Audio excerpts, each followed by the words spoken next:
Assalamualaikum warahmatullahi wabarakatuh. Perkenalkan, nama saya Rianuddin Rahman Firdaus dengan NIM 0537070654, Prodi Sistem Informasi.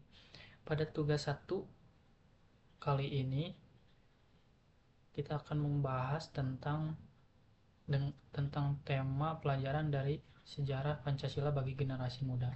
Fokus kali ini saya akan mengambil proses lahirnya Pancasila, di mana BPU PKI, Piagam Jakarta PPKI sebagai landasannya.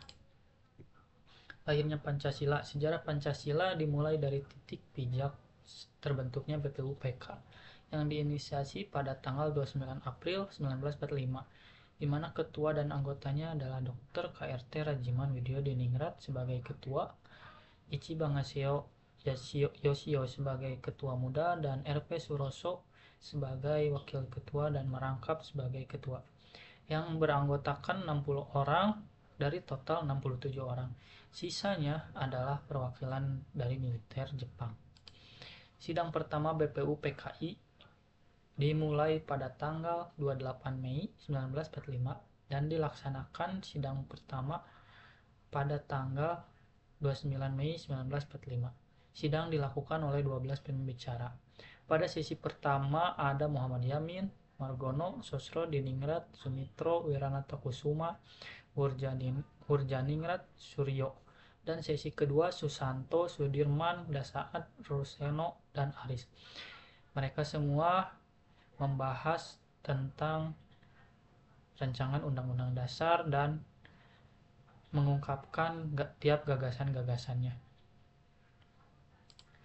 Sidang kedua BPU PKI dimulai pada tanggal 10 sampai 17 Juni. 10 sampai 17 Juli. Sidang terbagi menjadi beberapa sesi dan bagian, di mana pada tanggal 10 Juli membahas tentang bentuk negara, 11 Juli membahas tentang batas negara dan undang-undang serta rancangan undang-undang dan panitia perancangan undang-undang dasar, ekonomi dan keuangan, pembelaan tanah air. Lanjut, tanggal 12 Juli sidang panitia kecil membahas keuangan, ekonomi dan pembelaan serta perancangan undang-undang dasar. 13 Juli rapat perancangan undang-undang. 14 Juli membahas pernyataan kemerdekaan. 15 Juli membahas rancangan undang-undang. 16 Juli melanjutkan pembahasan rancangan undang-undang. 17 Juli melanjutkan pembahasan rancangan undang-undang juga. Dan yang terakhir, tanggal 18 Juli, laporan tentang pekerjaan Dokuritsu Zunbi Toshakai. Pembentukan PPKI. PPKI dibentuk pada tanggal 19 Agustus 1945. Pada tanggal 9 Agustus 1945 oleh Jenderal Terauchi di Vietnam dengan mendatangkan Dr. Rajiman, Soekarno, dan Bung Hatta.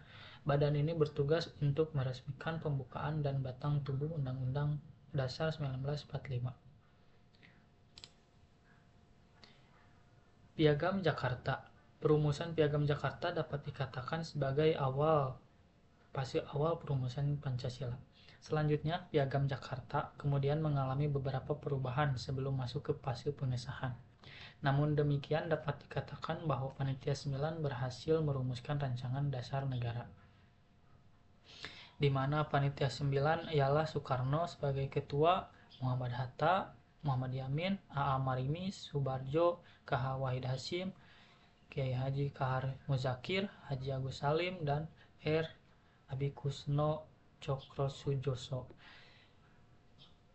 Panitia 9 berhasil merumuskan rancangan mukadimah pembuka, di mana rancangan mukadimah ini disebut oleh Soekarno, namun oleh Muhammad Yamin disebut Piagam Jakarta. Pada mukadimah atau Piagam Jakarta berisi ketuhanan dengan kewajiban menjalankan syariat Islam bagi pemeluk-pemeluknya. Kedua, kemanusiaan yang adil dan beradab. 3. Persatuan Indonesia. 4. Kerakyatan yang dipimpin oleh hikmat kebijaksanaan dalam permusyawaratan perwakilan. 5. Keadilan sosial bagi seluruh rakyat Indonesia. Begitulah Piagam Jakarta menjadi dasar bagi awal munculnya Pancasila. Sekian penjelasan dari saya Mohon maaf bila ada salah kata. Terima kasih. Wassalamualaikum warahmatullahi wabarakatuh.